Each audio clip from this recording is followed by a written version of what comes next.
Hello and welcome back to the channel that never uploads. Anyways, in my last video, don't know how long about that, I showed off a little bit of stuff, but I've been doing a lot of scripting and just rewriting a bunch of code for all of the backend of Rally Blox too. Yeah, a lot of inefficient code has been taken care of. So yeah, let's go over that. It was an interesting journey.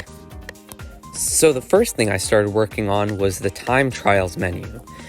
Now, most of what I did on this wasn't really a whole lot of visual stuff like in the UI, but there is a few changes to how it does stuff in the tuning section and finishing races. I believe that it didn't also have background music before, so I added that in. I also changed the starting sequence song just to something that was provided by Roblox, of course, so no copyright and stuff. So what I changed on the tuning menu is essentially how the car spawns in. Prior to this, it would have to wait to get the values for the tuning before it could spawn in. Now it can spawn in and change the values on the fly, which is a lot better, to say the least. And it should fix a lot of problems. For example, one thing players were encountering was not spawning in the car, and I believe that was an issue just to the car not initializing properly. So now it should be able to do that just fine, because it's able to spawn in and then get the values, and it doesn't have to wait on anything, so there's no real delay as much. So yeah, that's a lot better. So now onto the other thing that I added to the time trial section.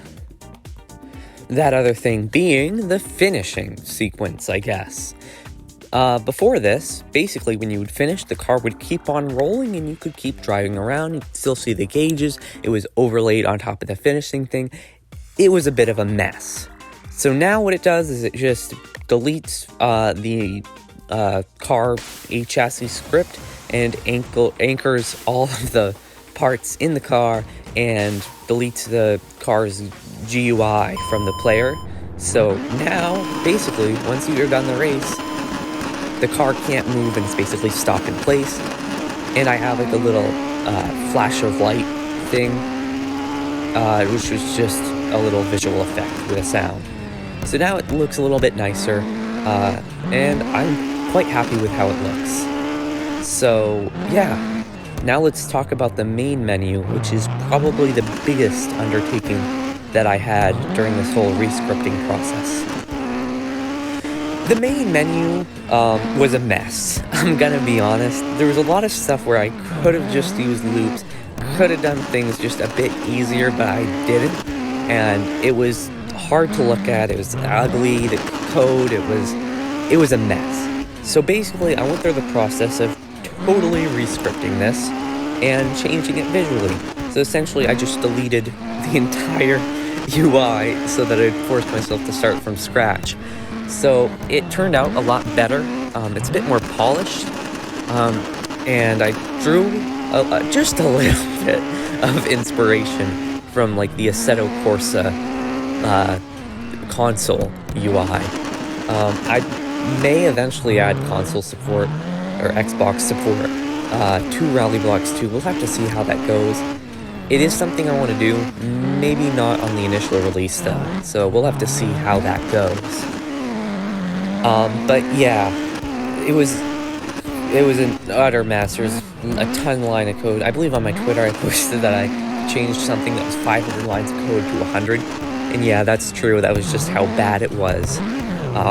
It was admittedly very awful code, and it was hard to work on, so I changed it. So a lot more loops, tables, stuff. Just, yeah, I'm not going to go over all of it, but I basically entirely reset up everything. I also changed the data store system, which, while it's more likely to fail, which isn't a good thing, I'm planning on going back to that.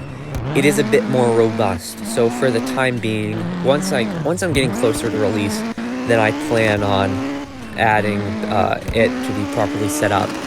Or once I add in vehicle store so that you can buy cars and stuff. But for now, it's good enough. but it does need to be fixed eventually. I also changed just its entire layout. It's a lot better now, and yeah, it should be easier to add stuff to, especially now that it's set up with tables.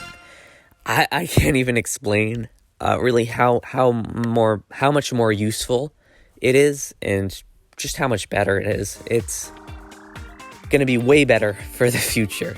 So yeah, maybe eventually I'll change up the visuals on it, but for now I'd say it's quite good. Yeah, that about wraps up everything. Yeah, I really enjoyed working on that. It was a good change of pace. Thanks for watching, and see you in the next video, which will hopefully not be as long as this one took.